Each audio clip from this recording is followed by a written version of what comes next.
Check it out. Believe what? Believe what? He's just up to no good today. About Auburn winning. This weekend? Tell me, David. You're logical and reasonable, David. You got a good head on, wrong. You got a good head on your shoulders. You're a button-up guy. Thank you, buttoned up. Tell me how they win. You're so adamant about it. You're the one who's adamant about them winning every week. Admiral, you're so adamant about it. Admiral Cone about Auburn winning. You think Auburn's winning this Lead the charge, Dave. Wait till you see my locks, leans, and dogs. Me too. I get a little bit on that. Won't be me. Speaking of who we think is going to win, we've talked about our World Series prediction, guys. We got a great show for everybody. Got Barstool Mintzy is going to join us to make some picks, going to preview some games in the chat as well. We appreciate you being here. Make sure you hit that subscribe button. But, David, the World Series, first time in 43 years. I think the Yankees and the Dodgers. What was it, 81? Have played something like that. I got a couple cool little facts here. First time there's ever been 5 MVPs playing in a World Series. Wow. The most was 4, and I think it was 1971. And this is the first World Series ever to have 2 guys with over 50 home runs with Aaron Judge and Ohtani. So they're going to first pitches tonight. I got the Dodgers in 6. I wanted to go 7. I've got Dodgers in 7. Another fun fact, both pitchers tonight. So Garrett Cole's going for the Yankees. Jack Flaherty's going for the Dodgers. Both Southern California boys. And this is why you got Garrett Cole. What do you? Fun fact: the Yankees seeing in me. I don't know if y'all crazy y'all didn't bring up that fun fact. No, fun fact about home runs. And we forgive all this other stuff. Oh, we forgive. Y'all forgive them. Yeah. What am I supposed to do? Am I supposed to forgive them? You're in a tough spot. Just be the bigger man and turn the other cheek. Go with the Yankees. No, look, it's. Is it a win-win for you in a weird way? Because if they win the World Series, hey, they win the World Series. But if they don't, it's still the dark cloud. Not, because if I win, it just proves to me there's nothing good. There's nothing good in this life. Yeah, there's nothing good in this world. Because how can you get away with this? Yeah, it is. How can you get away with this, Dave? Sickening. And go win it after what you did to me? After you CNN me, blatant CNN. Cut and edit a video after I gave you nothing but compliments. Ask the people in the chat where that video is, because I want to find it. Chat, go find it and bring it up. I gave you nothing but compliments, and the one thing I said, the reason why you didn't win it, you went and fixed it. But now, look, I'll be the bad guy. That's fine. I'm used to being it anyways. I'll do it. So are we all going Dodgers then? I'm Dodgers in 6. Wow. Right. Okay. So you said 5 MVPs in this thing? 5 MVPs. Who cares? Have you seen Mookie Betts bowl, by the way? He's incredible. None of that Would you bowl better than him? No. I heard you're an incredible bowler. I mean, I'm a pretty good bowler. I'm straight on. I mean, I'm the best bowler. Old school. I like it. You know, the first one, the curving. Have you ever bowled a 300? No. Did Mookie bowl a 300? Yeah, he said he's bowled like 4 of them. Wow.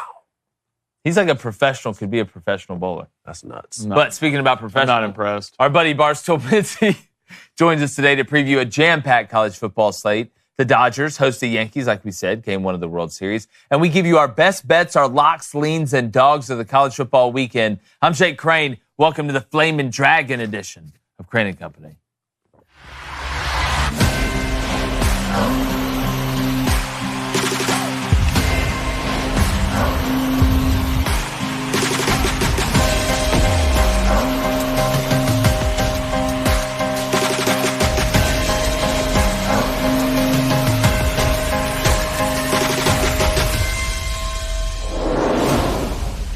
Florida State's 2024 football season has been a huge disappointment, to say the least. A year removed from the then 14 playoff due to an injury, Seminole fans were hoping the transfer portal could help catapult them right back into that opportunity to make the new college football playoff.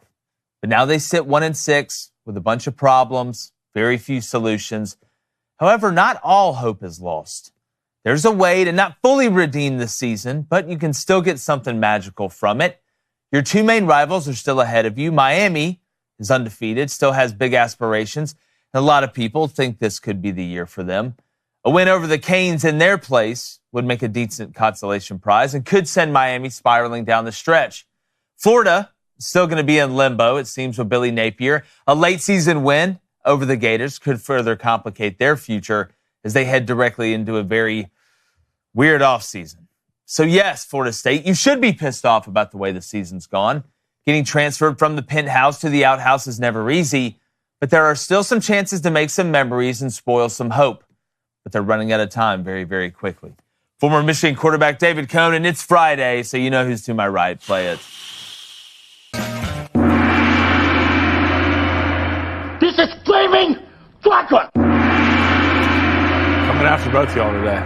Oh, you're coming after I'm us. coming after both y'all today. We're going to walk away today hitting it over. No, we're not. It's half a point. We have been kicking your ass in this All right, every perfect Friday. game today. 0.5. Hey, let's go. 0.5, good. 0.5. You heard me say it the first time. Now lock in and ask David a stupid-ass question. And Mincy doesn't count.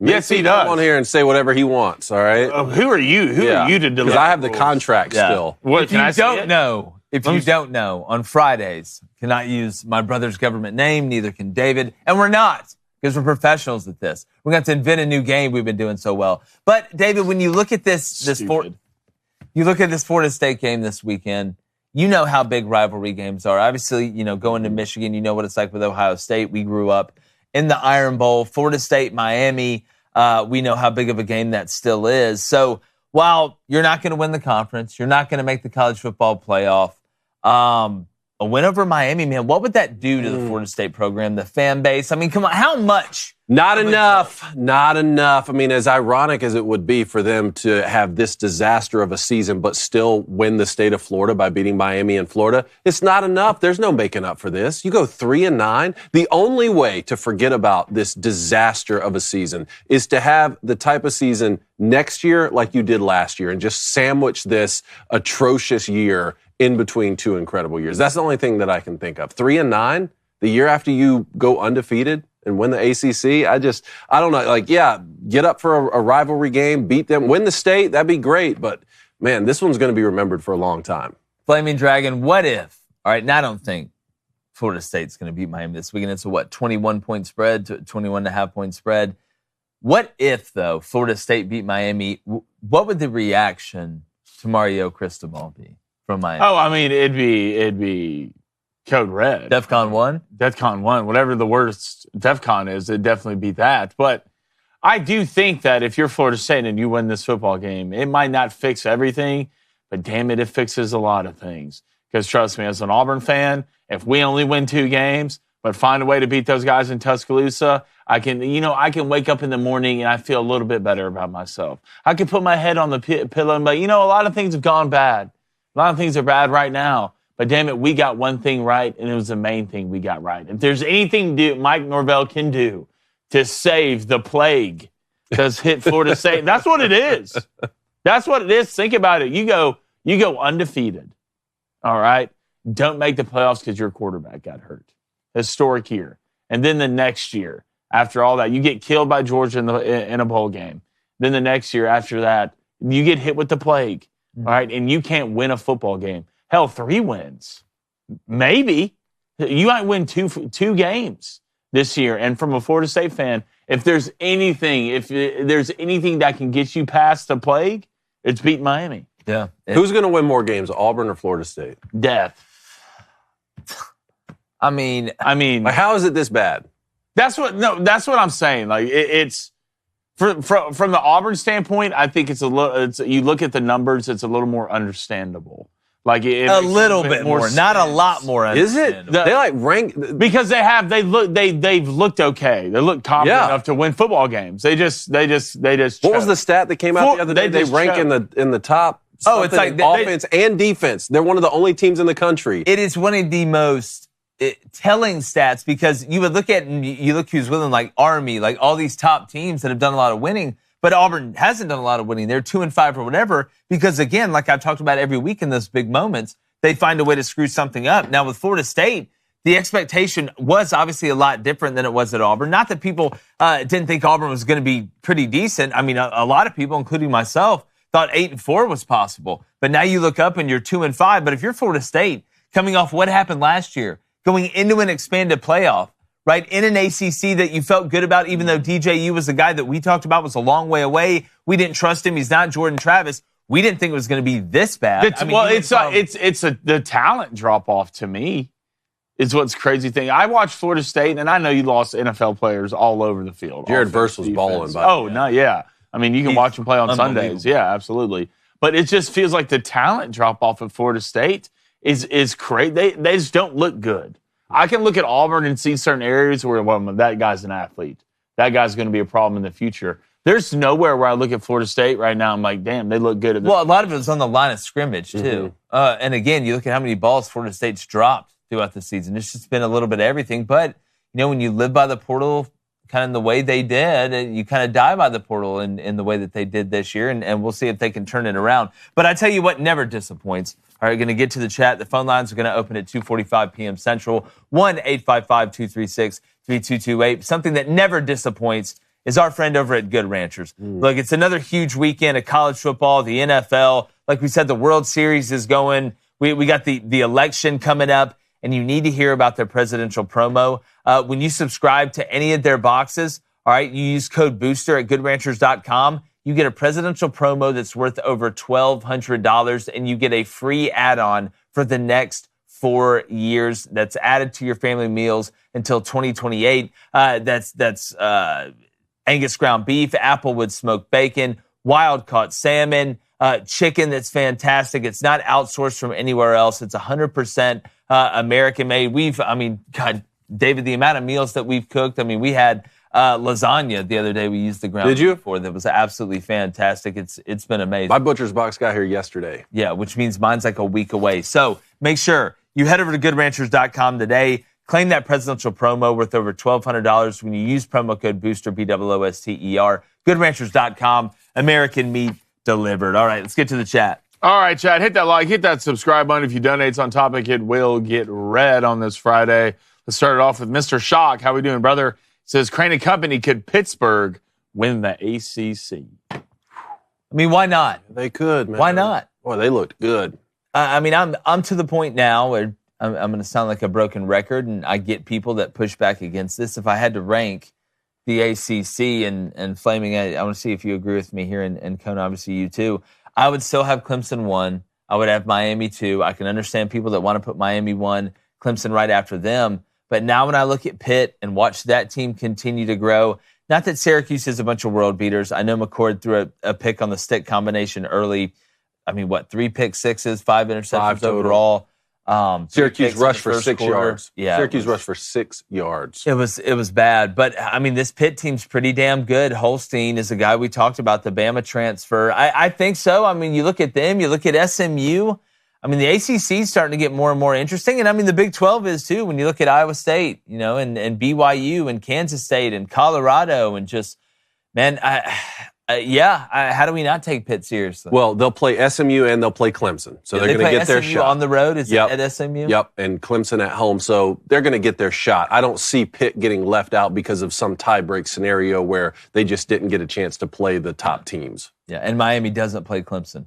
Let's go to Jason P. What's up, JC? He says, is this a trap game for Miami? You're laying 20 points, but I feel like Florida State could sneak around in this game. I don't feel like rivalry games can be trap games. I agree with you. But you just made a good statement, and we've been saying this about Florida State. You live by the portal and you die by the portal. Mm-hmm. Are some of these rivalry games, is the dynamic changed a little bit when you rely so heavily on the portal? Do guys come in with the same mindset of rivalry games that when you have a team made up that much of the portal? It's a good point. I don't have, since I'm not in there, I can't give you a yes or no answer. I would think when you make the decision, though, to go to a Florida State or go somewhere like that, you understand how big those rivalries are. And I know it's not just Florida State and Miami. You look at Florida, too, that they're going to play at the end of the year. And Miami played Florida at the beginning of the year and beat them up pretty good. But maybe to a lesser degree somewhat, but not enough to where I think you would overlook it. I'll give you a great example, just like the Arkansas-LSU game last week. Now, I know Florida State and Miami, that's a little bit of a different rivalry when you compare LSU and Arkansas. But that's why I was like, this ain't going to be a trap game. So I wouldn't classify it as a trap game. Is it, hey, does Miami think Florida State isn't very good and they're not going to put their best foot forward? I don't know. I think when you've had your life flash before your eyes, Flaming Dragon 3 times? I don't know if Miami's going to approach anything like that anymore. I think you're on to something. Let's go to Mike Smarts. What's up, Mike? He says, guys, right now, if I'm Miami, I'm worried about it, but could this be a payback game for what Florida State did 2 years ago when they won 45-3? Yeah, I had somebody else send me that, DM me that on X. If I'm Mario Cristobal, I'm to the point now where, You go in every game, faceless opponent. You don't want to try and get up more for one team than you do another team. But at what point, if you do get up, do you say, all right, I know this is a rivalry game, but I probably need to get Cam Ward out of this game and start taking guys out? So do you make the decision of, we want Cam Ward to win the Heisman? This could be a game where he could throw all over Florida State, even though they're not very good. That would look good. So let's leave him in there. I want payback after, Norvell dropped the bag on me. I don't know. I think with this Miami team and what they're trying to do, I would err more toward the side of him taking him out early instead of trying to run the score up. But that's just me. All right, let's go to Robert 13. Robert, what's up? He says, Florida State fan here. Just the first time watching y'all's show. Really like it. Appreciate it, Robert. He says, how do you come back if you're Mike Norvell? Do you think he's going to keep his job throughout the year? I think so. You just went undefeated last year, man. You were this close to making the playoff. Really should have. Got left out of that one.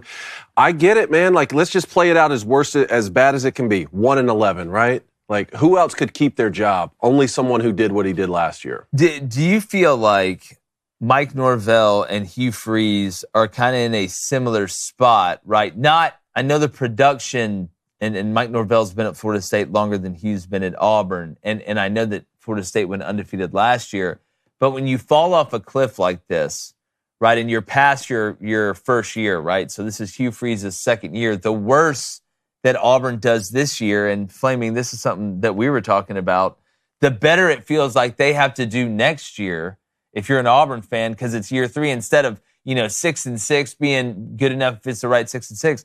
Maybe now it has to be 8-4 or something like that with that schedule. Maybe now you got to beat one of the Alabamas or Georgias. When you look at Mike Norvell and Florida State, if this thing ends up 2-10 and you get run by Miami and then you get run by Florida that you are pointing at and laughing at in the offseason because Florida State was in such a great place and stable. Hell, UCF was in such a great place and stable. South Florida was in such a great place and stable. And Florida was the butt of the joke. Now you're the butt of the joke. So what's the number now for next year if you're Mike Norvell? Like, because then I think you could get fired. Like, you go out, you're Mike Norvell, you go 2-10 or 3-9, and then go out and go 4-8 next year or 5-7. I think you're fired. If you're Hugh Freeze, I don't know. If Auburn goes 5-7 next year, I think there's a chance that could happen. Yeah. I don't think it's as much of a chance as Norvell, which is a crazy thing to say. There's a ton of similarities there. I mean, obviously, Mike Norvell, like you mentioned, has a little bit more equity built up at his institution coming off that year last year. But Hugh Freeze, I think, has a bit more equity built up with what he's done previously, with what he did at Ole Miss, beating Alabama multiple times. That's why you haven't seen him already get fired from Auburn, because, hey, we know what he's proven to be able to do in that old SEC West when he was beating Alabama.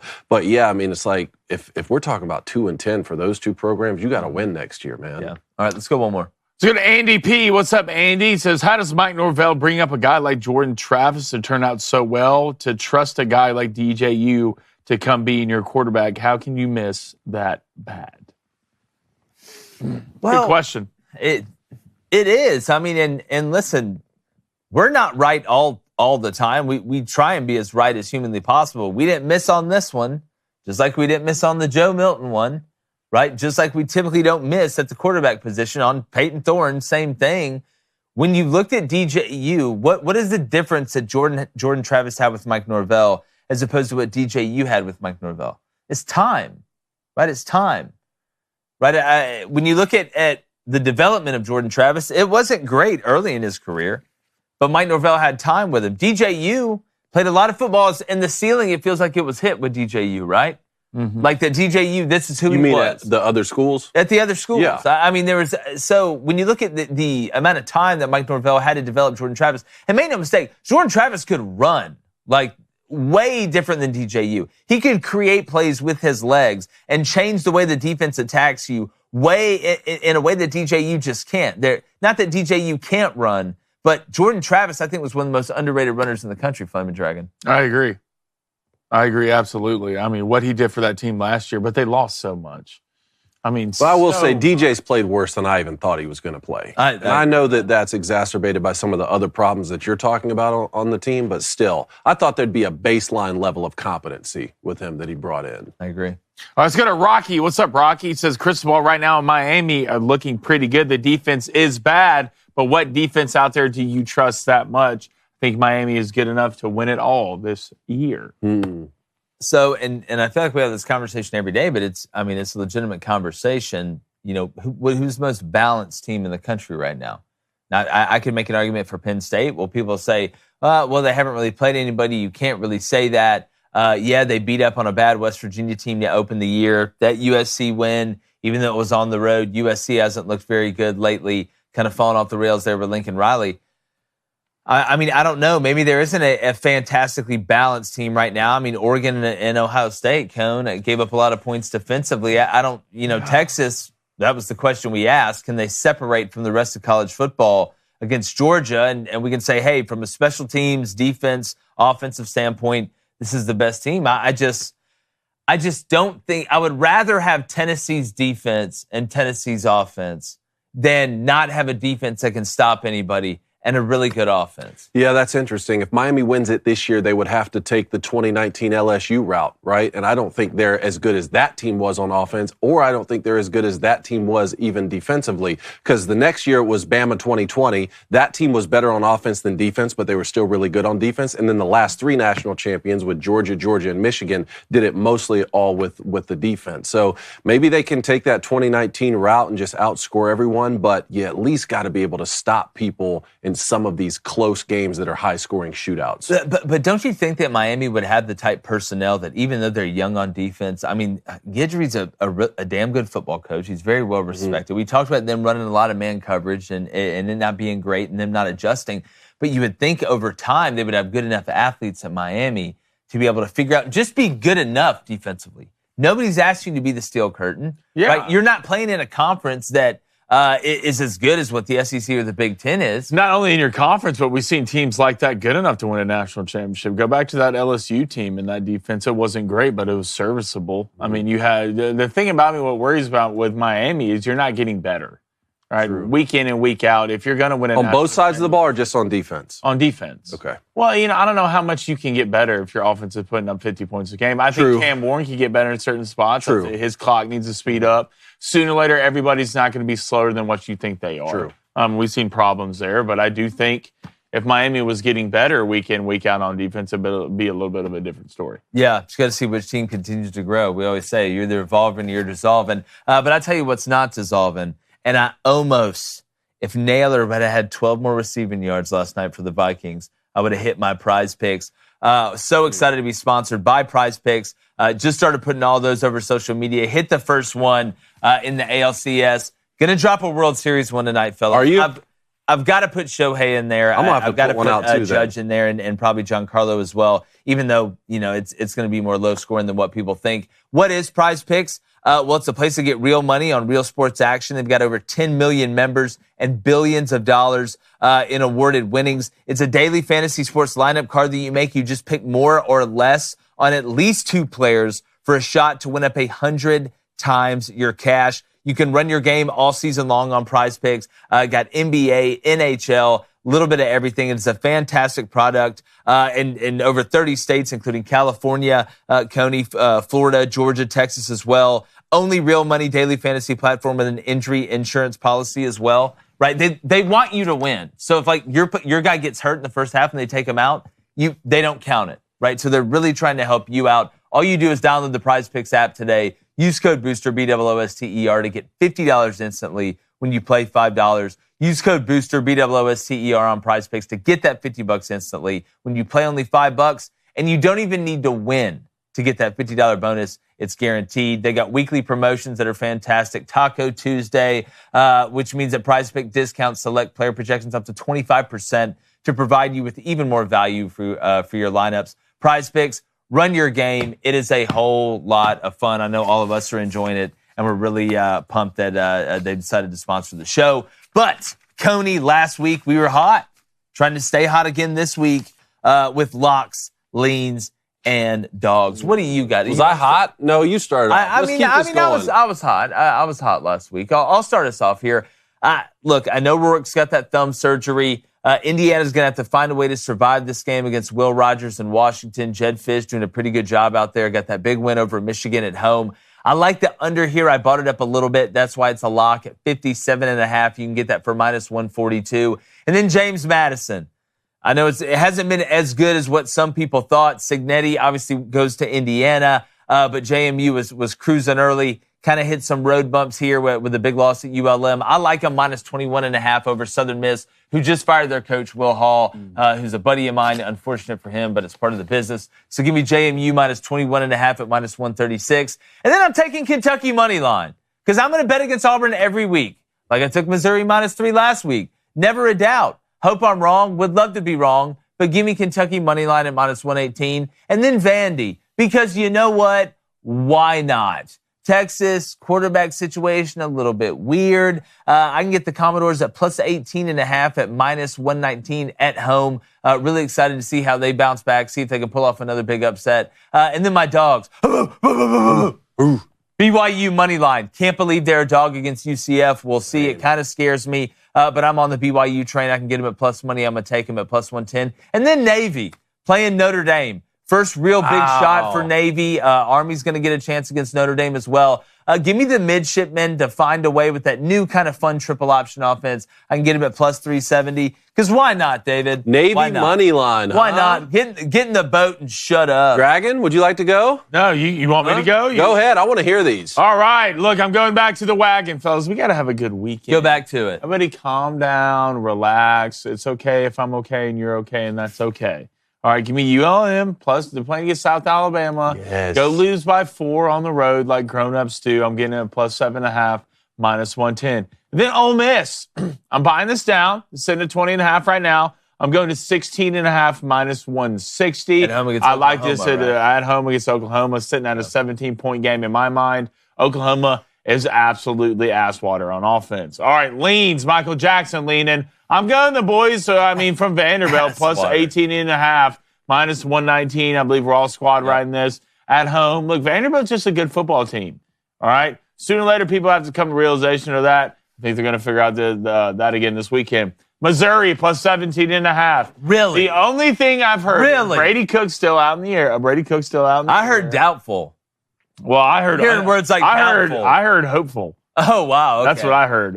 Sure you did. But just the last 3 weeks, Bama covering 21.5. Bama covering this. Bama covering that. I think people are still stuck in the oasis of just usually watching Bama beat everybody's ass and can't figure out that Bama's not covering this year. So I'm going Missouri plus 17.5. And then my dogs, I'm going BYU money line as well, plus 110. Think it's going to be a close game. The BYU defense does scare me after what they did against Oklahoma State last week. And then LSU, I guess this line was fluctuating a little bit here. David, you got it on minus 105. I got it plus 100 when it flipped. LSU money line, so I guess that gives my pick. All right, a lot of overlap there. I didn't know we were all going to squad ride Vandy, or I would have taken Texas minus 50, but it's too okay to squad ride. It's too late, so I'm locking in Vandy plus 18.5, minus 119 on the odds. Well, I'm going to go ahead and lock in Navy as well. I'm not as confident as you are, but go ahead and give me the 2 touchdowns plus the hook. That's plus 14.5, minus 126 on the odds. And here are my leans. Kentucky money line playing Auburn, right, guys? We're bet buds on this one, aren't we? Yeah, come on over. Yeah, enjoy the I'm finally coming over. Yeah. Come on, over to here's free money. God, Auburn has shown me no ability to be able to win close football games. Give me Kentucky money line minus 118. Then I'm leaning LSU money line minus 105. I'll take the plus 100 if we're there. I'm not going to reveal yet because Mincy's coming on, and we're going to get to that. But I wonder who y'all are taking. Leaning LSU. I wonder who it is. Okay, and then my dogs, West Virginia money line plus 164. Okay. Everyone's saying West Virginia's falling apart. Well, you know who they're playing? They're playing Arizona. Okay, so talk about falling apart. Give me West Virginia money line on the road, plus 164 against Arizona. And then ULM, you're taking them plus 7.5? Yeah. Give me them dogs, plus 215. ULM playing Jake's alma mater, South Alabama. I like it. Come on, Coach Vincent. Yeah. Let's go. Cover. Let's go. Money line. Why are you yelling at me? Stupid idiot. Let's go, David. High five. High five, Dave. Hey, don't fall for it. High five. No, I know what he's doing. What's going on in the chat? All right, now. Okay, let's go to KK. KK, what's up? He says lock Miami minus 20. I looked at that bet against Florida State. Hey, here's. Am I making? Really didn't mind it. No, and we've talked about this, and you were right about this, Flaming Dragon. Cool. Western Michigan's playing Kent State. We talked about betting against. Nobody has that out there. Wagon. Nobody has it. Nobody has it. What's it at? I think it's like 19.5, something like that. Kent State's and Western Bowling Michigan. Green covered last week, correct? Hell yeah, it's one of my locks. Look, you can't go wrong. Locked it up. I mean, it's just an absolute walking ATM. Whoever Kent State plays, absolutely well. And he also has Oklahoma State plus 7.5. Okay. All right, and the dog, West Virginia. All right. Interesting. I mean, not a bad bet. Let's go to JEW. What's up, these guys? Am I crazy for taking Vanderbilt money line this weekend? No. It all seems like it's setting up for a catastrophe. Well, look, it could go south, right? Could Texas run the checkup on Vandy? They could. We don't. Again, we've seen Vandy handle prosperity in two different ways. They beat Virginia Tech to start the year off. Then they lose to Georgia State. Then they beat Bama. I still can't believe those words coming out of my mouth. Then they went on the road and beat Kentucky, right? Then they, snuck by Ball State, right? I know they kind of pulled away a little bit at the end. But, that's why I go back to I don't think Vanderbilt needs luck, as much luck. They need the ball to bounce their way, right? They don't need Texas to come in and play well. If Texas comes in and plays well, Texas is going to win the game. Now, will they cover? I don't know. But I don't think you're crazy betting Vandy because I think if Vandy plays well with the personnel they have and the system they run, and Texas just plays okay, I think Vandy could win. And whenever you have that, I don't think it's crazy to take the underdog. Western Michigan up to minus 19.5. Minus 19.5. What do you think, B? Extra lock? Can you throw an extra lock out there? I mean, I don't think it's ever a bad decision to bet against Kent State. Would you take it at 19.5? I would. Would you buy it up to 20.5? I haven't watched Western Michigan play a down of football this year, and I would take Western Michigan and feel comfortable. Okay. Let's go to Rhino01. What's up, brother? He says SMU is going to smash Duke. We'll be surprised if Duke gets to 10-point. SMU is an insta cover this weekend. You haven't talked a lot about them. I'm not talking. We're not talking a lot of SMU. I'm letting it ride. And I feel like you need I'm going to wait. The world needs to know. I'm going to wait. Lock them in. At some point. Because I know, when it happens, the thing about Jake, when he gets something right, he wants to tell you immediately. No, that's not true. All right. I can wait. Jake, I got more patience please. than that. You're on a national sports show. Please tell everybody how right you were. Shall we? I tell you what. Barstool Mincy. This is a great subject to bring you in on. First off, thank you for joining us, my friend. Excited to have you here. When you look at the ACC, all right, you look at SMU, you look at what Pitt just did. Obviously, everybody's talking about Clemson. Everybody's going to talk about Miami. But when you look around this league, I mean, there's some interesting storylines kind of moving forward between the ACC or the Big 12. Which conference do you think is likely to get at least two teams in the playoff? I think it's more well, first of all, thank y'all very much for having me. I really appreciate it. I'm a fan of the show, and so it's a lot of fun to be on with y'all. I'm coming to y'all from the Barstool Chicago office in the school. Let's go. Friday. So I think the ACC is more likely. I think right now it looks like Miami and Clemson would both get in. Miami's kind of, look, I love Cam Ward and they're fun, but man, they are slow on defense. I mean, it's like when you watch them play, everybody's in slow motion. They've allowed 116 points the last 3 weeks and they're somehow 3-0. I just don't see how that's sustainable long term. Yeah, they're kind of like Diet LSU last year. Yeah, it's bad. I mean, but how do they not have speed at the U? Like, how's that even possible? And they're spending money, but they're just so slow on D. SMU, I like going into the year. They were 16-1 to win the ACC. They kind of started out slow. They got lucky in that they put like crap at Nevada, but they were juggling quarterbacks. And once they went with the Jennings kid, that's the dual threat, they've really taken off. I don't know if they can like win the ACC, but their schedule's just so weak. And the Ed Louisville game was, Florida State ended up being terrible. They beat them at home. That Louisville game is the only game they're an underdog. Their other road games are Virginia and Duke and Stanford, who they killed. So there's a good chance they can make the conference championship game. I actually think Duke might fight them this week, though, because we've seen this thing in college football. Man, these home underdogs are just barking right now. I mean, all these like double-digit dogs are fighting because there's so much parity in the sport. I know Manny Diaz, the defense is pretty good. Malik Murphy can throw a good deep ball, but their offense is like a little inconsistent. But I can see Duke. I'm not saying they can win, but I think they can fight. Well, Duke can muck the game up. And, SMU wants to go fast. They want to spread the ball around. And Duke, they're kind of like a spider that they catch you in the web and just make you play that way for 4 quarters. But now that Kennesaw State, all right, Mincy, you're like me. You love looking at some of the group of 5 as well. But when you look around now that Kennesaw State beat Liberty, pretty much knocking Liberty out of the hunt to be that Group of 5 representative. Who do you think? I know Boise State plays UNLV tonight, but when you look around, Army, Navy, Memphis, Tulane, some of these other teams, who do you think is the best Group of 5 team in the country right now? I think it's Boise, and what an effort at Oregon to only lose by 3. The running back Gentry is like one of the Heisman front runners. A huge game for them tonight. It's like a 3.5, 4-point favorite at UNLV. Mm-hmm. They beat them like 44-20 in the conference championship game last year in the stadium. I think they'll take care of them again tonight because UNLV's rush defense is just terrible, and so they're playing the wrong team if you can't stop the run. But I think you kind of almost give Boise the benefit of the doubt because of their program tradition and history. Look, I love John Summerall at Tulane. I was on the Tulane sideline last week. I'm good friends with the program. I think they're good. I don't think they're elite. They play pretty good on D. They were losing to Rice at the half. That was a close game to the end last week. I think they're good. The Memphis thing, I love the offensive talent, but man, they just stink on defense. You saw it against Navy when they beat them 49-38. North Texas was going up and down the field. So I think Boise is who I'd go with. Army and Navy are both amazing stories. I mean, especially Army's offense. Navy ain't played nobody. I mean, they beat Memphis, but they got the 140th ranked strength.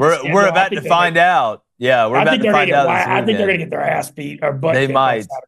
Yeah. They might. So much for my lock. That's why I've been hyping up Army though. Mincy said ass. We're so cooked. Yeah. I don't know. My bad. I'm used to bet. No, you're good. Dude. He's you can say what you want. Don't listen to this guy. Yeah. Okay. And don't say his name either. He identifies as a draft. Mincy, Ole Miss. This was the year we were promised. We sit here right now. There's 2 losses already. Still got Georgia on the schedule. Yeah. Is Ole Miss out of this thing or not?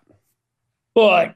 All right, first of all, I'm going to be hurting from the LSU loss for the whole next year. God, that was tough, dude. I was on the sideline. Yeah. That Ole Miss LSU game, I'm from Louisiana and used to work for ESPN Bettors. That game counts as 30 football games to me every year. It's the only one that will literally change my mood.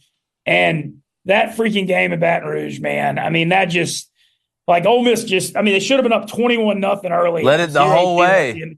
The first. And these LSU fans, I don't care what you say to me. You call me F-bomb. I get rained on every day. But dude, this drunk kid just comes up and shoves me with 2 hands on the concourse. He was lucky I'm a 41-year-old overweight middle-aged guy, or I might have done something about it. You know what I'm saying? Mincy's lucky. We talked to him, Mincy. You could tell him that those hands are rated E for everyone. Yeah. So that would hurt. The Ole Miss thing, I'm going to be realistic about it. Look, Oklahoma stinks. I think Oklahoma may be even worse than Mississippi State and Auburn. I know they won the Auburn game, but they shouldn't have. They got outgained by 2-1. Oklahoma's got no offensive line. It's a 20.5-point line. But Ole Miss, for as disappointing as they've been, and it's been the offensive line and Dart and all that, the defense is freaking great. The defensive line with Walter Nolan and Pegues and Ivy is the best one I've ever seen at Ole Miss. And Oklahoma's bad up front. So I think you're looking at a similar game to what happened with them against South Carolina and Texas. Kind of lean under 49 because I just don't see Oklahoma scoring more than 10 points. But as far as being out of it going forward, look, everybody's saying, oh, there's still a path, blah, blah, blah. Look, I'm scarred for life as an Ole Miss fan because Ole Miss never wins in Fayetteville, Arkansas. It is Rebel seasons are littered on that turf, and that's where they are next Saturday. So I'm not looking ahead to Georgia. I think they easily handle Oklahoma, but until the final score is a Rebel W in Fayetteville, I'm not looking ahead to anything else because I know the history there is just so bad that it just can't be overlooked. That's good insight. Too gets them in. Well, Mitch, a couple of lines I want to look at here, and you're the man I want to talk to. What's our thoughts on Vanderbilt plus 18.5 at home versus Texas? This is one of those games to me, either Vanderbilt wins or they get their ass kicked. Well, so this one's fascinating to me. Okay, a couple things about it. First of all, I have a theory on college football that I'd like to y'all probably already know too, but I don't think people are talking about this enough. The game has changed with underdogs and upsets because the clock runs on first downs now. Mm-hmm. Yep. So we used to deal with, until that rule got changed last year, you had these 4.5 and 5 hour games where teams would run 90 plays, and the teams like Vandy that would fall, don't have enough depth the last 3 or 4 quarters. Well, now you see a team like Vandy, and you saw Boston College do this early in the year. Vandy huddles, they don't go at tempo, and they pick up every 3rd and 4. and they shorten these games. And by shortening the games and having 2 or 3 less possessions each, you could pull off way, way more upsets. And I feel like people aren't talking about that enough because it really is a thing. And when you look at Vandy, the only thing that concerns me about this, everybody's going against Texas this week because we all saw what happened against Georgia. Vandy's like a very obvious home dog pick, and a lot of times these upsets are not the obvious ones. You kind of see what people aren't. Yeah. However, I love what you said. Texas is either going to kill them or Vandy could win. I'm still taking Vandy 7-1 money line, and if they get beat 49-3, I don't even care because it's 7-1. Let go and let go. Good value.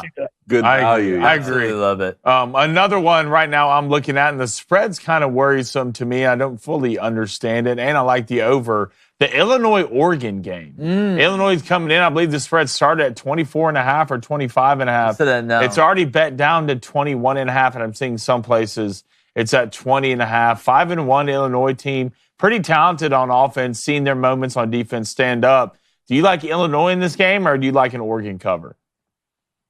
I mean, I'm Illinois or nothing just because it's such a big line. But, man, I just hate messing with Oregon out there on that trip. They're just when they're at home, it's a different deal. And Oregon's defensive line, I mean, you got to give Dan Lanning credit. You think about Oregon historically, and you're thinking about Chip Kelly and the spread and all that stuff.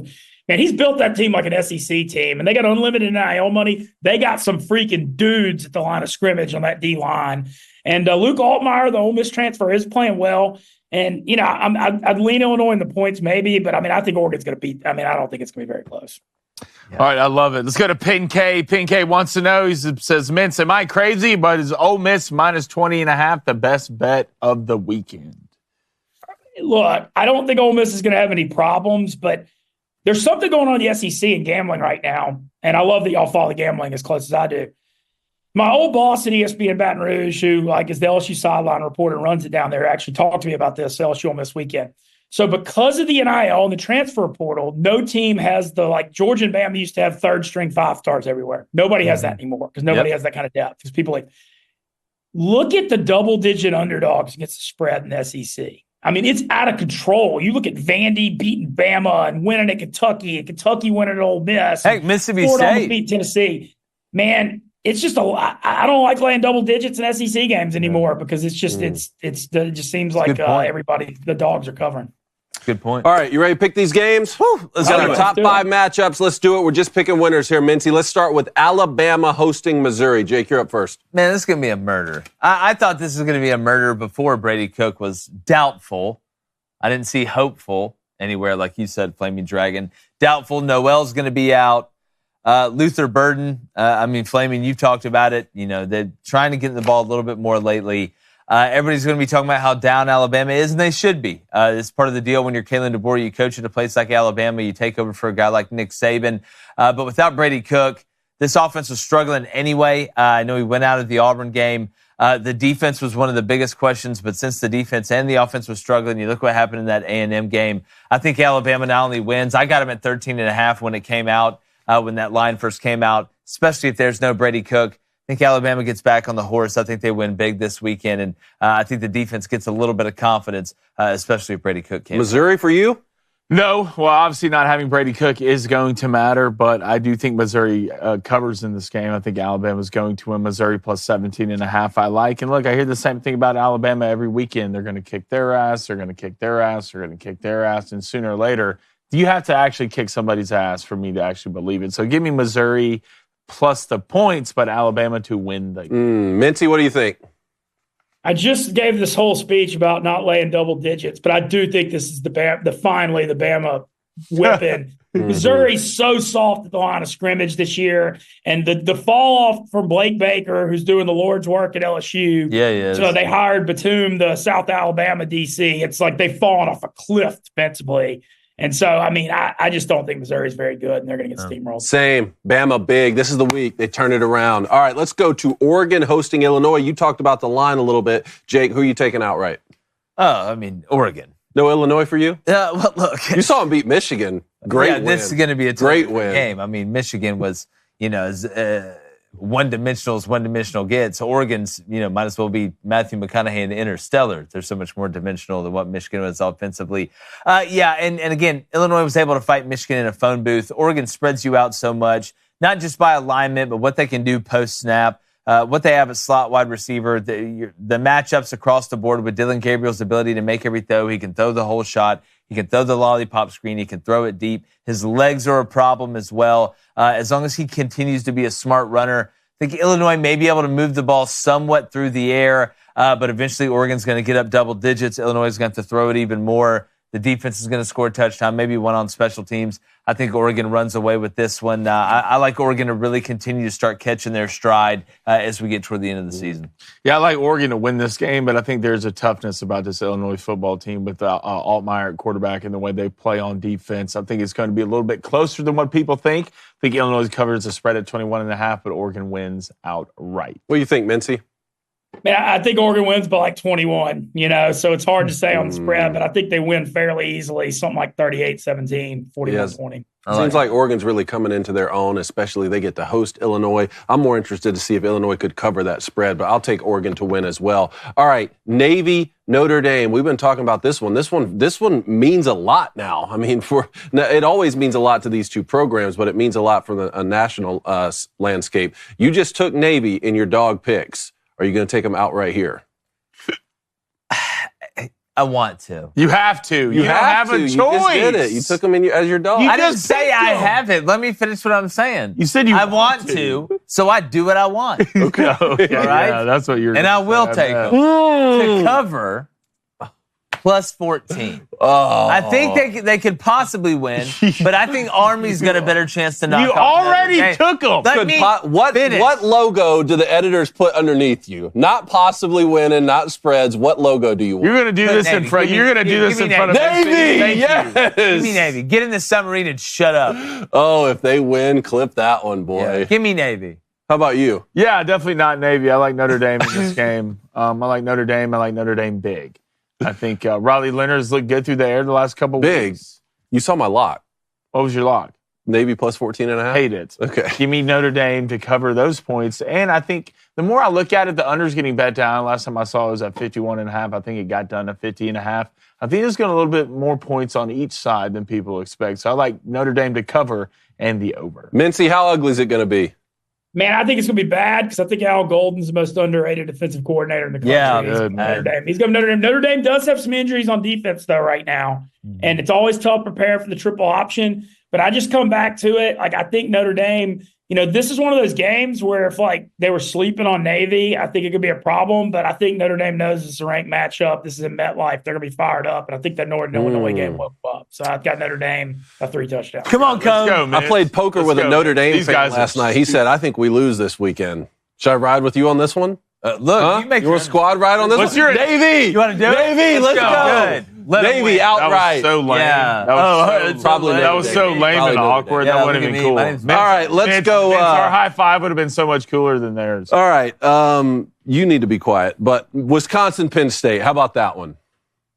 Listen, Wisconsin, what Locke's done, the Mississippi State transfer, speaking of Mississippi State, since Van Dyke went down early against Bama, it's been, very admirable. Their ability to kind of be a little bit more explosive offensively. I know everybody's excited about the way they're playing, but, these last 3 games, Northwestern, who they played, wasn't very good. When you look at their schedule, I think this Penn State team, and I know that the USC win doesn't look as pretty as it did at the time. The West Virginia win, where they went on the road and beat them up in week 1, doesn't look that pretty anymore. But I think Penn State could possibly be one of the most balanced teams in the country. So, the teams that win the most ways. And in a college football landscape where we're asking which one of these top dogs is going to be the most balanced, I think Penn State has a chance. I really like him to cover here. I like the 6.5 number. Andy Kotelnicki has been a godsend, and Drew Aller has the physical ability to do it. And they put those two things together, and they're kind of a little bit of a differently dangerous. Sneaky football game. This one right here, Wisconsin, Penn State. Not enough people are talking about it. Spread sitting at 6.5. We're talking about it. Penn State snuck one out against USC, which it was on the road. You traveled across the country. It was a tough win. I will give you that. I think Wisconsin plays well in this game. I think it comes down to a last-second field goal, a last-second Penn State play, and I think they make it. Give me Penn State to win, but Wisconsin to cover. Mincy?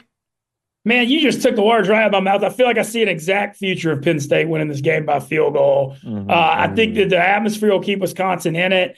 I do agree. Pitt State is balanced. The OC hire is very underrated. I think that the Kansas OC has been great, but I think it's kind of a rat line. Like Penn State by 6.5. I feel like they're like baiting you to take the road favorite there a little bit. I think Penn State wins like 23-20 or something, 27-24. Man, hats off to Wisconsin, the way they bounced back after losing their starting quarterback against Alabama. Then losing to USC. Had a couple nice wins. I'm going to take Penn State in the game, though, and I think I'd lean for Penn State to cover as well with you. All right, game of the weekend, Texas A&M hosting LSU in College Station, the two leaders of the SEC right now.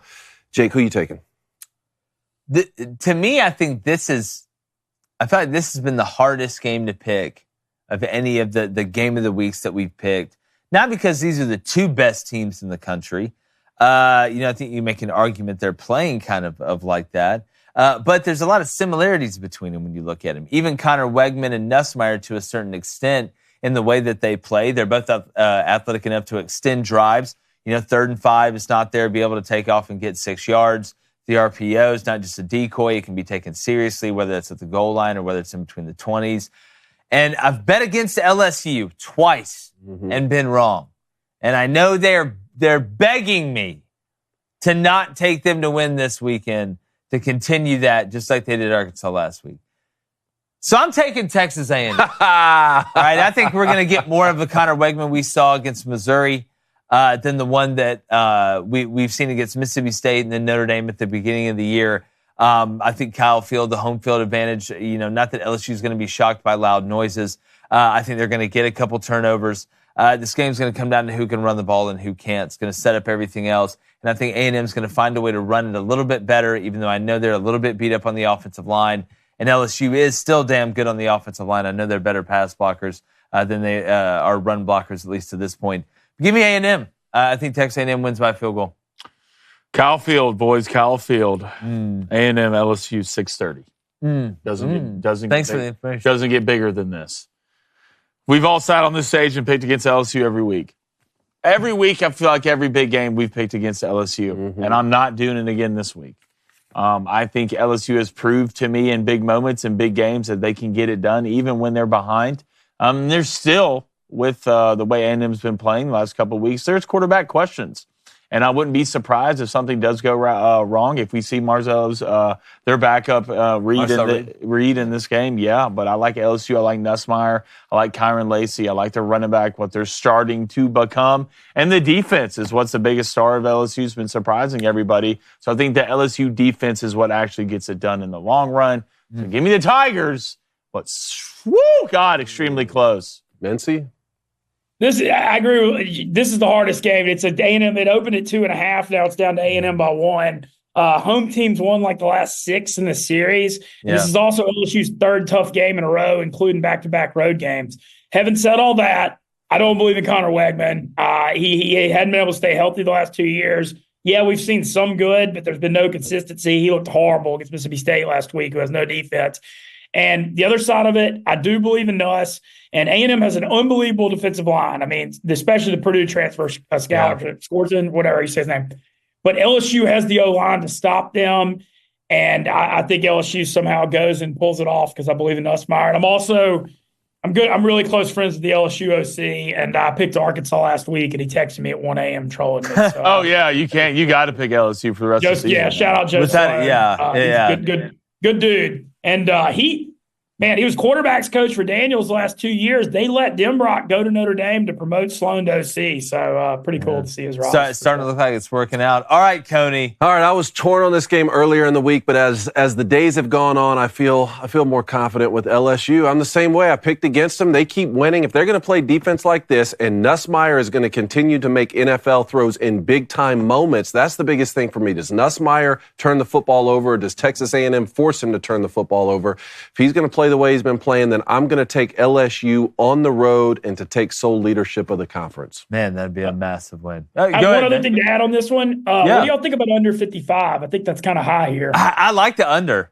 I think it's going to be more of a defensive game. I like the under more than I like a side. Yeah, I kind of had the same feeling for the Alabama-Tennessee game. Well, I'm wondering. I think both coaches are going to be kind of conservative when it comes down to 4th down, like going for it. I think Elko and Kelly are going to kind of field position. Field positions, fourth and 2.5. Nobody wants to lose it. Let's pin them back. That's exactly right. So we'll see. But Ben, first off, man, thanks so much for joining us. Tell everybody where they can find you. I mean, wake up, Mincy. You're all over the place.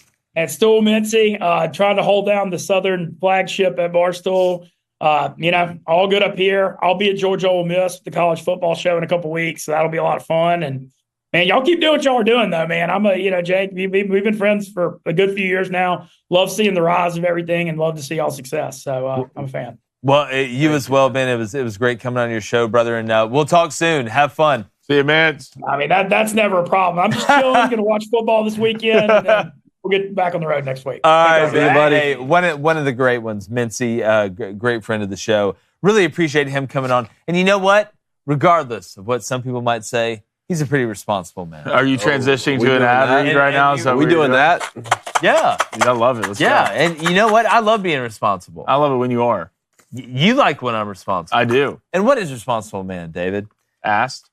It is a multivitamin that's packed with 33 key ingredients that help support your immune system, keep your heart and muscles strong, and help sharpen your brain. Look, with our diets today, including mine, we don't get all the vitamins we need. All right? Reed's always telling me, hey, you need to make sure and take care of your body. But with this, I take them every day. David, you're literally taking them right now. You don't have to worry about it, right? You take them, and there's a great sale you can take advantage of. It's Responsible Man's Fall Sale. You can get 50% off when you go to responsibleman.com and you use code BOOSTER, or just $19.99 for your first order. And probably the best part about it, one of the best parts, other than you're taking care of your body, is they don't smell bad, do they, Cone? No. They don't have that like old leather, minty fresh pill smell. They smell pretty minty and fresh. So we wouldn't endorse this product if we didn't believe in it. It's part of our daily routine, just like watching game tape, so we can give you the best analysis and try and win the most bets. So right now, take advantage of that Responsible Man's Fall Sale. Get 50% off your order, just $19.99 for your first order. Head over to responsibleman.com. Use code BOOSTER at checkout. But hurry, the steal won't last long. Remember, gentlemen and Flaming Dragon, America needs strong men, and strong men start with Responsible Man. Amen. Responsible Man. Amen. All right, let's get to the phones. All right. It says Matthew from Arkansas is on the line. I don't know if I'm buying it this time after we had an impersonator. We'll see. I'll know. Who's on the line? Is that you, Matthew? Matthew. Not a good start. That's him. Hello, darkness, my old friend. That's him. That's it. That's not him. With you again. I don't know, bud. LSU has broke my heart. It's bad. Hey, how worried are you about Mississippi State, though? Rouge has stole my call sign. Hey. I'm dead inside. Hey, how worried are you about Mississippi State this weekend, though? I'm not that worried we're actually going to lose. Oh, no. But I'm like pretty he's slowly worried turning that into the Joker. I'm pretty worried we're going to go 6-6 and probably get blown out a couple times to end the year. Who cares? Y'all beat Tennessee, man. Nothing else matters. It's not going to be good for the off-season mood, all right? Well, what's the feeling on Sam Pittman? We're probably going to lose Travis Williams to somebody because Sam Pittman will keep his job unless, hopefully, he might retire. What are they saying about Sam Pittman around there right now? I mean, most people are thinking he goes 6-6 and he'll be back. Okay.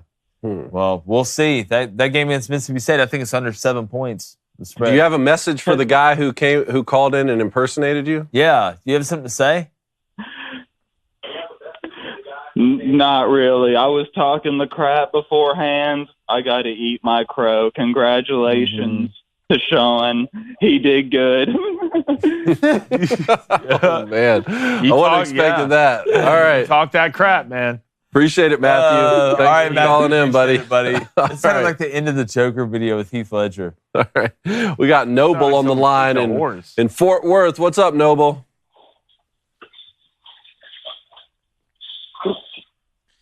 Noble. Hello. Oh, hey, can you hear me? Yeah, man. There we go. Hey, what's going on, guys? What up, man? Hey, Jake, I'm happy that you picked A&M, but I was kind of hoping for LSU picks all across the board just to, get the good luck on our side. Yeah, that didn't work out last week on the ones we kind of had all consensus. But Nick Saban did it too, so ha ha ha. That's the way I look at it. Yeah. Well, hey, I think it's funny how it works because the line originally started at 2.5 or 3, whatever it was, and now it's moved to 1. Honestly, wouldn't be surprised if it moves to LSU side tomorrow. But I think what it is, everyone's picking LSU because of what they've seen out of Nussmeier and what they've seen out of Connor, which is understandable. I think one interesting stat is that there's a PFF grade of Connor where it shows he's one of the worst quarterbacks when he's got a clean pocket, but then he's one of the best in the country when he's under pressure. And it's pretty wild. Like, it's like 55 versus 85. It's a 30-point differential. And not to say that I'd want our O-line to be bad tomorrow, but, I mean, LSU's D-line is pretty good, and their secondary's got this plays to be had. So I feel like you're not going to see back-to-back bad Connors, I think. So I wouldn't be surprised if we get Mizzou Connor tomorrow. That means, all hell's about to break loose for Tigers. Well, was that PFF grade, when you talk about pressure, was that just there's actual physical pressure in his face, or that they're bringing a blitz, they're bringing a pressure? Yeah, I don't know that. I can send you, I'll just DM you what I saw from PFF. Because to me, those are totally different things. Yeah. I know I'd be when interested to see that. What we've seen when pressure's been brought against him in the past, he does pretty well. Like, he throws, he knows how to detect the blitz, move out of the way, or throw, where the blitzer's coming from. Mm-hmm. So I don't, the stat didn't break it down to that degree. But based on what I've seen on tape, Connor handles the blitz pretty well. It's just like when he has all the time in the world, it seems like he just overthinks things. And Mississippi State didn't have a pass rush, so I know he was kind of sitting there. And quite frankly, the uniform game was ugly last week too. It was maroon and white versus white and maroon. So it was very confusing for the fans at the very least. I don't know how it looked like from a player's point of view. Yeah, that makes it interesting for sure. I did notice that. I mean, there was a difference, but it was pretty similar. But as far, again, when I look at Wegman, I go back to that Notre Dame game. Notre Dame pressured him a decent amount. You could see it kind of got to him. His feet were all over the place. So that's what I want. That's what I wanted to know. Was it, a blitz look, a pressure look, or him, they could be rushing 3, but it's a physical pressure that's in his lap. We've talked about that on the show, not even just bringing pressure. What team will be able to get to the quarterback with 4? Yeah. Not only get to the quarterback and get him on the ground, but create pressure, create being uncomfortable in the pocket. That's going to matter a lot, and both these defenses are good enough to do that. Mm-hmm. Appreciate it, Noble. Yeah, thanks, man. Absolutely. You have a good one. Appreciate it, man. All right, let's go to Kirk in Canada on a Pongo alert. What's up, Kirk? Hey, what's going on, boys? What's up, man? What's up, man? How's it going? World Series time. Loving it. Who you got? I can't stand the Yankees. Yeah. Can't stand them. Good, Kurt. You have a lot of really good idea and feelings. So, a very little quiz for you. I wonder if you know what massive event in baseball took place 31 years ago this week. 1993, October 23rd. Anybody want to guess? Oh, what, Blue Jays? Blue Jays won the World Series? Bill Buckner. Blue Jays beat the Braves, maybe? David's is the warmest. Is that the Pat Borders years? What'd you say? This is the year. It's only happened twice. 1960, Bill Mazeroski. 1993, Joe Carter, baby. Oh, yeah. Oh, I got you. I remember Kirky. that. I remember that. Well, Kirk, amazing. That's one of the. Maybe we're in store for it again here. We'll see. We'll see. Oh, that would be awesome. Appreciate it, Kirk. Thanks, It's only Kirk. happened twice. Hey, have a good weekend. Down All right, with buddy. the Yankees. All right, let's go. Let's go to Matt in North Carolina. Matt, what's up? Matt, what's going on? Hey, what's up, guys? Matt, what is up? This is my first time calling in. I've been listening for a while, and I love the show. Hey, appreciate I it, got man. a couple Thanks. of questions for you. Yeah. So I'm an NC State football fan, Woo! and I Let's just got go. some. Yeah, it's rough. I got some stats I want to get your opinion on. We got Dave Doran. He's been here 12 years, below 500 in ACC play. 7-23 against top 25 teams, and he's still making $5 million a year. And it seems like he's getting booed multiple times a game now. I just want to get y'all's thoughts on that situation. Well, it's been 12, you said? Yeah, 12 years. Let me ask you this, Matt. What is the – and we played against y'all when I coached at South. And what is the acceptable standard from NC State fans? What is it? Is it 8-4? 8-4 and we're happy. Let's just be 8-4 as many times as possible? Or what's the expectation? Like, do people realistically think that y'all can win a national championship? Or is it just something you talk about and you puff out your chest, but deep down you don't think you can win it? What is the true expectation?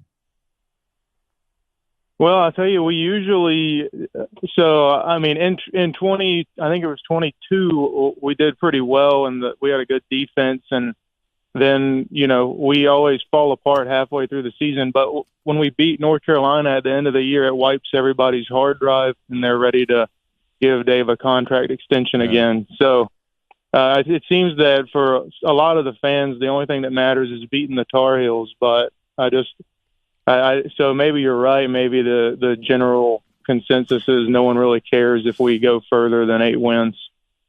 Yeah, that's just my main question. That's what makes it so hard. I don't know. It seemed everybody got pissed off when they called y'all a basketball school last year. Yeah, maybe that's what it took. I mean, that seemed to piss y'all off. And this was supposed to be the year for NC State, right? You bring in Grayson. You had a lot of production return on defense. You have some NFL talent on offense. And this year's just been, not only have you looked bad, but you've looked really bad. Yeah, and I'm interested. I mean, if you look at some of the talent they have, if Concepcion ends up going somewhere or something happened. I'm not saying he is, or I have any info, Matt, that he would. But if that starts happening, then it's a big problem. Because I know I saw some, people in sports media had NC State making the playoff. Mm-hmm. So I know you lost Peyton Wilson, a guy that we talked to down in Mobile at the Senior Bowl. Hell, I was watching him with the Steelers the other day. But it's that's been y'all and Oklahoma State and Ole Miss a little bit. We'll see how Ole Miss finishes. It's been some of the biggest disappointments in college football, I think. Thanks for calling in, Matt.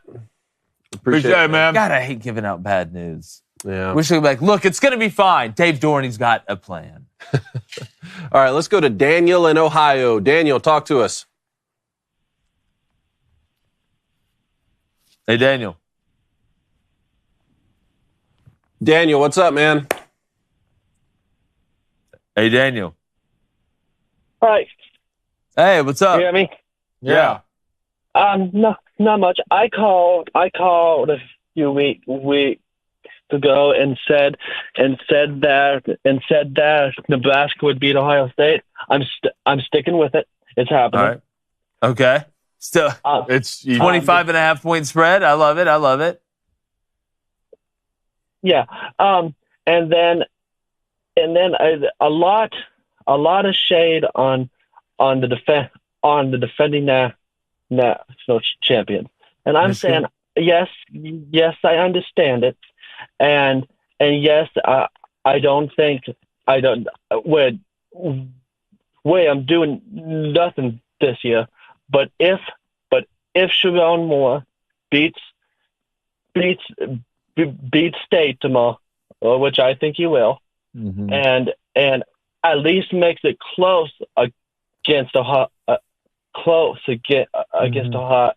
State, I still think it's a good year for a first-year head coach that's trying to do the exact system of the previous coach, and I think that's hurting him. He's instead of being his own coach, he's trying to be Jim Harbaugh. Yeah. No. Look, if Michigan's able to, beat Michigan State, look competitive against Ohio State, Sharon Moore, they're going to give him time. They're going to give him an opportunity. What happens in the rest, though? Say it again. What happens in the rest? Because you could do that and still go 5-7. Yeah, that's true. I mean, if you, good enough. But I know. But he does have somewhat. You get Oregon. You get Oregon at home, correct? Michigan gets Oregon at home. Yeah. All right, we'll see, Daniel. It's going to be interesting. I agree with you. Appreciate it, Daniel. Yeah. Thanks, man. All right, let's go to Jordan in Georgia. Jordan, what's going on? Hello, can you hear me? Jordan, what's up? Hey, can you hear me? Yeah, man. Hey, I know it's a little late in the week for this, but I just wanted to give a shout out to the Kennesaw State Owls for their first FCS win. Yeah, dude, huge. Wow. How nuts was that? Yeah, pretty nuts. That's all I had, fellas. Appreciate it. Have a good one. All right, Appreciate man. it, man. Yeah, All right. I mean, again, it's the biggest upset. I mean, when you look at the spread, I forgot what the number was, but 26. It was 25.5. It'd be the same spread Daniel called in about for the Ohio State-Nebraska game. Yeah. That spread's sitting at 25.5 right now. Insane. You know how crazy it would be if Nebraska beat Ohio State? Oh, it'd be chaos. They'd fire old boy on the spot. Yeah, it'd be chaos. Yeah, he's fired. Cooked. Absolutely cooked. Let's go to Colton in Utah. Colton, what's going on? Can you hear me? Can you hear me? Colton, what's up? How are we? Man, it is so good to finally call in and not have class. Yeah. I bet, man. No, it's a great feeling, huh? Yep. Yeah, I'm a student at BYU, fifth-year senior. They can't kick me out. And big BYU fan my entire life. And I'm just in a weird position. They've already far exceeded my expectations coming into the year. But now I got to adjust my expectations. Mm-hmm. So I really need your guys' insight. What do each of you expect out of BYU rest of the season? Is 11-1 most likely, 10-2, and if so, where do you think those losses occur?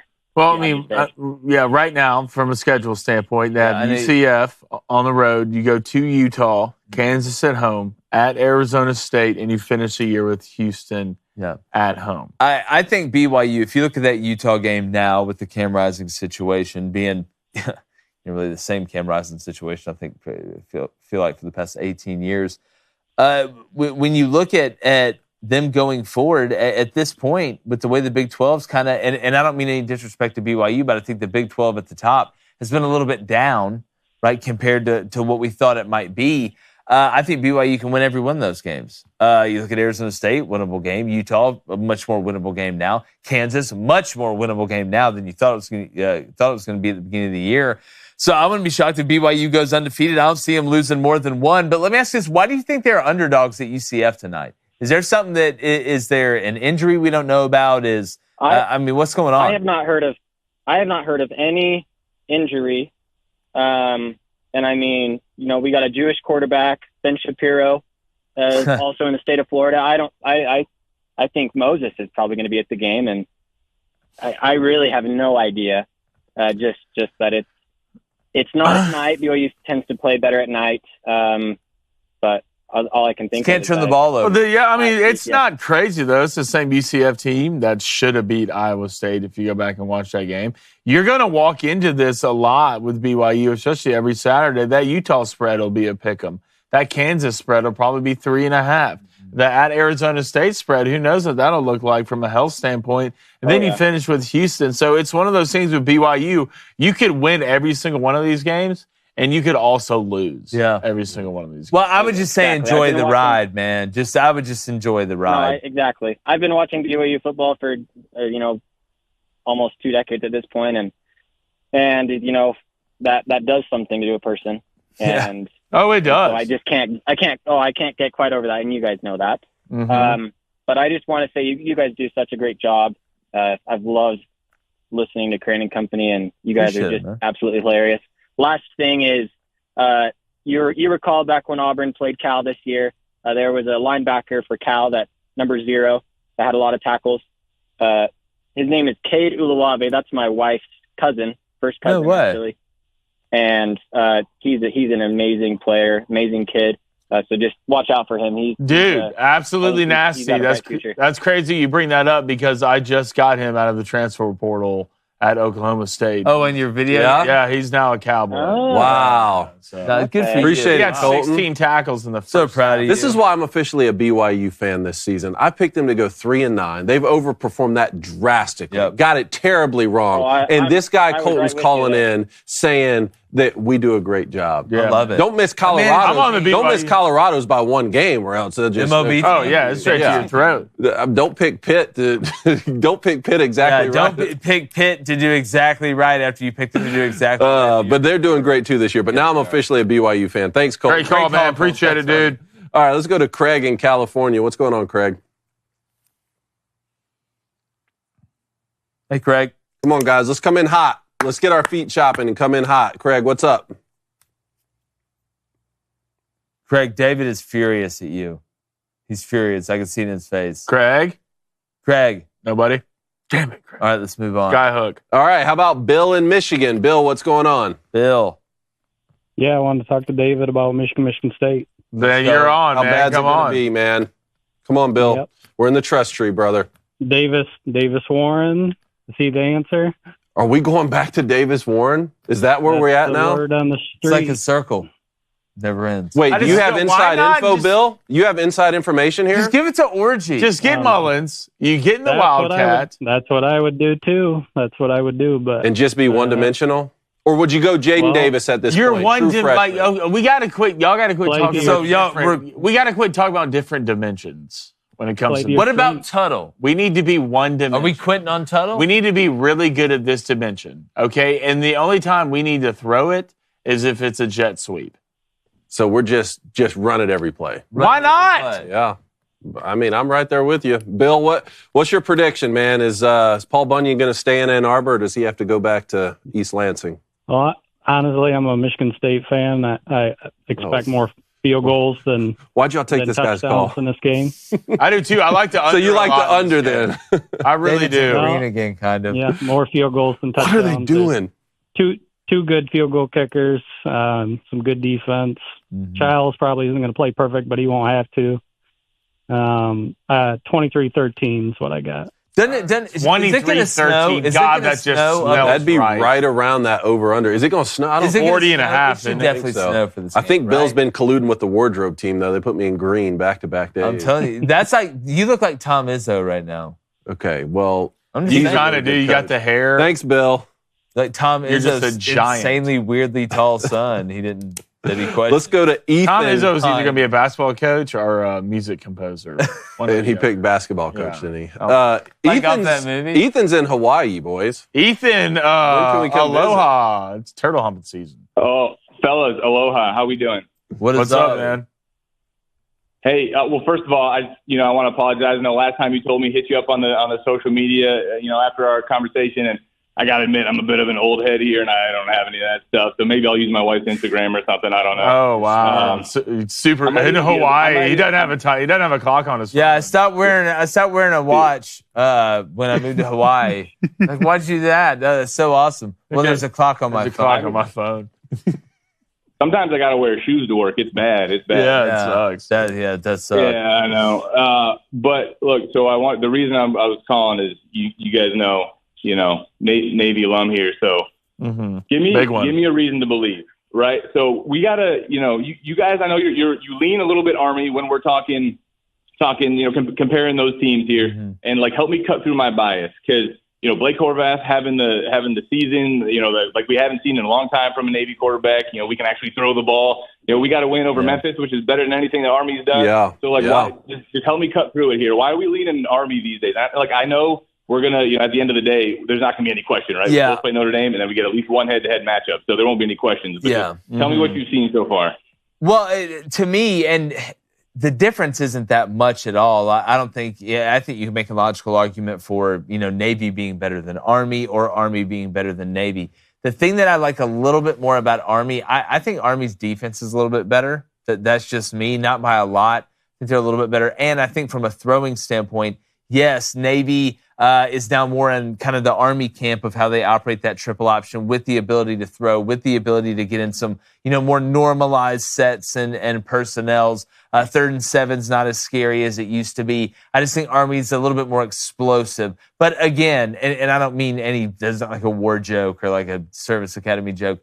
Offensively, I think felt messed up. To be honest. Well, it shouldn't feel messed up. Don't make it weird. Don't make it. No, I'm just saying. But I don't think it's by a lot, Ethan. I really don't. Yeah, I just want to make sure there's a feeling of no bias when it comes to these programs. I don't want the Navy to think I'm biased towards the Army. I don't want the Army to feel like I'm biased towards the Navy. I don't want any of these programs to think I'm against them. So I want y'all to win just as bad against Army. You know, I just want to make sure our military schools know that I'm on their side. You do have a good point, Ethan, about the best win out of both programs, I feel like, is the win against Memphis, is it not?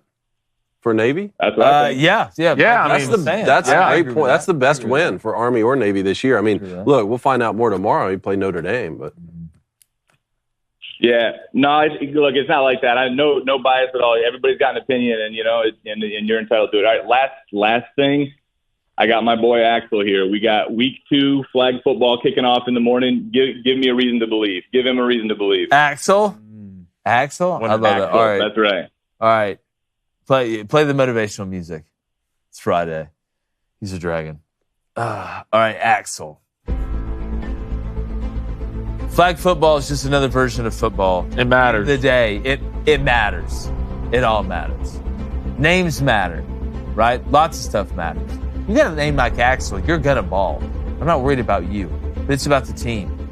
So tomorrow, whether you got to be the axle, you got to be the gear shift, you got to be the tires, you got to be the engine, it doesn't matter.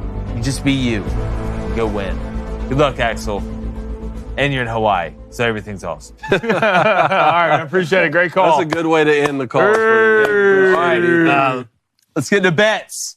Last night, that under hit. It's like I told you guys it would. Gah! Yeah, pretty excited. 24 I was right. the first? I was right.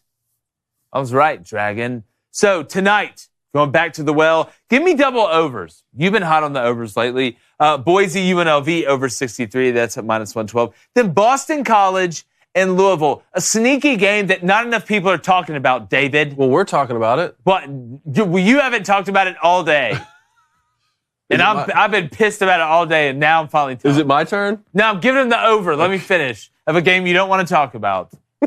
Trying to cancel me.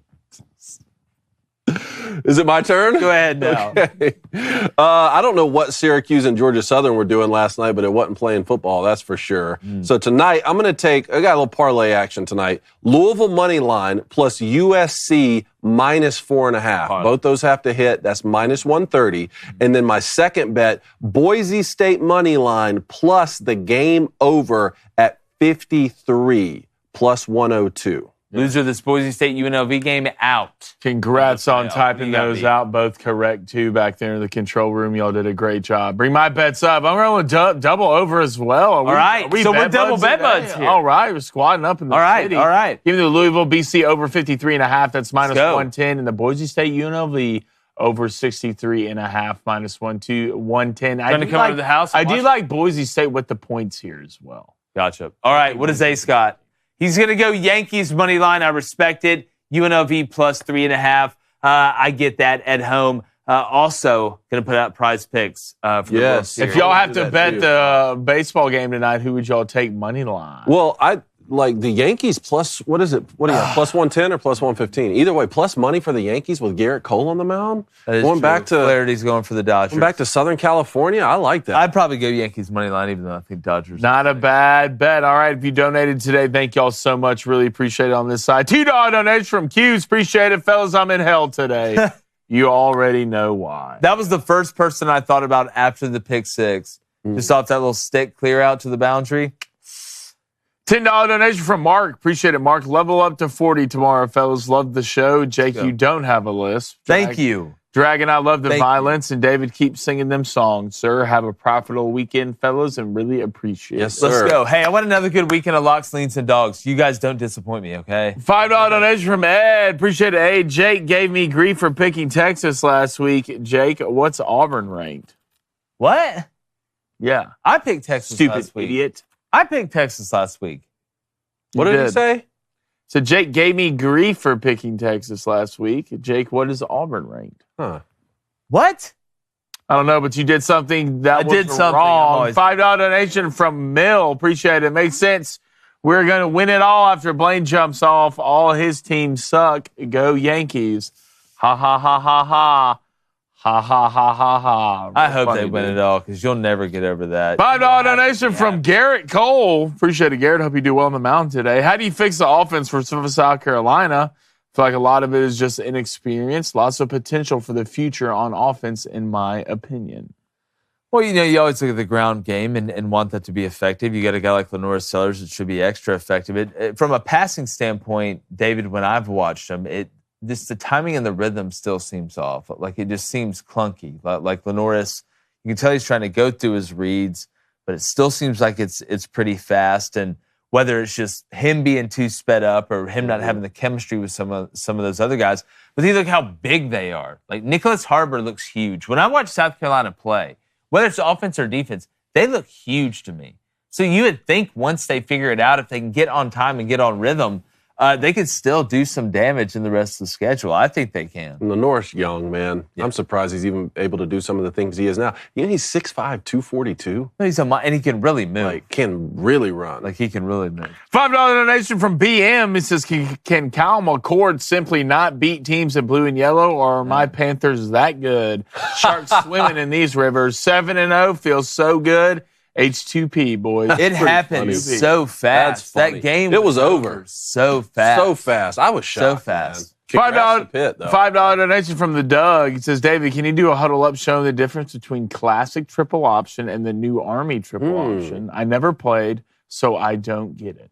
Man, that'd be a great thing to do. Maybe when they play each other. Yeah, and I think, there may be a common misconception. It's not that there's some new version, like there's a brand new version of the triple option.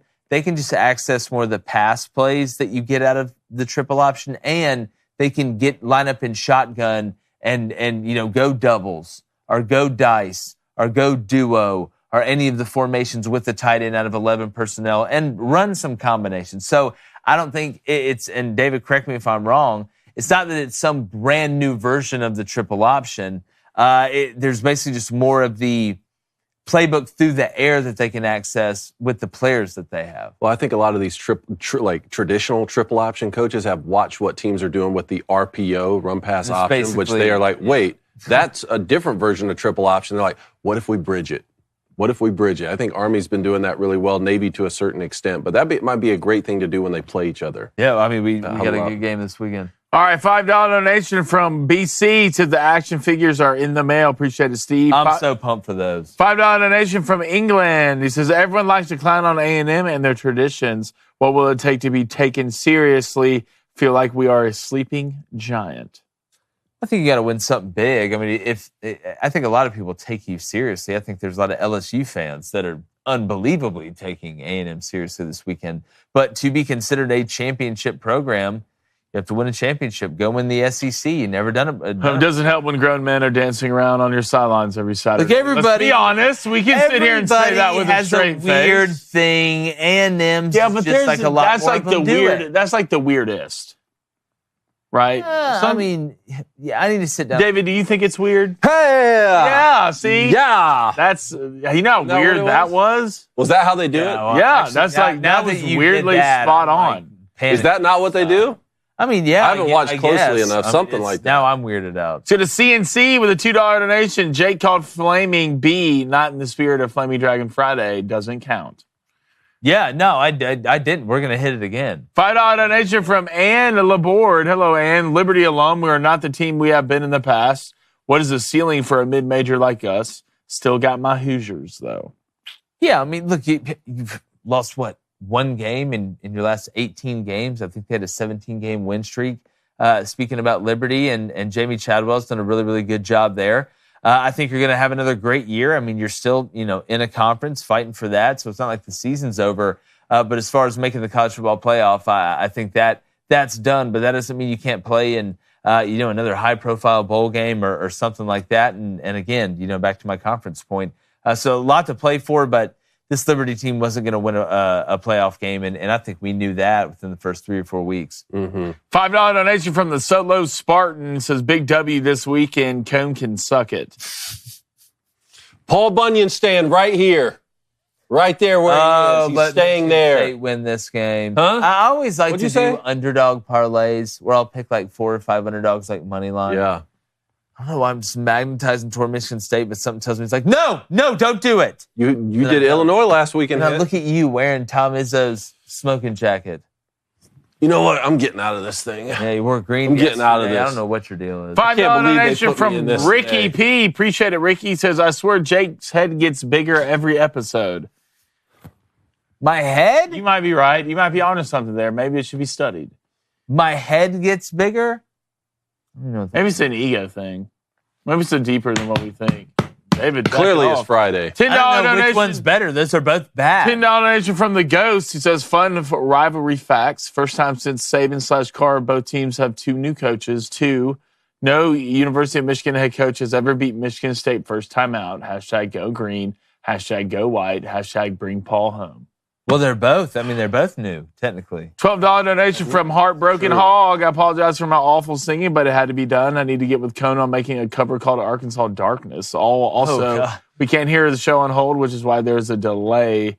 Y'all don't get to forget to check out the future Final Four team tonight with the new Slobber Hog on the It's still weird seeing John Calipari at Arkansas. Yeah, it is. Kind of weird. He was at the game the other day. It looked weird.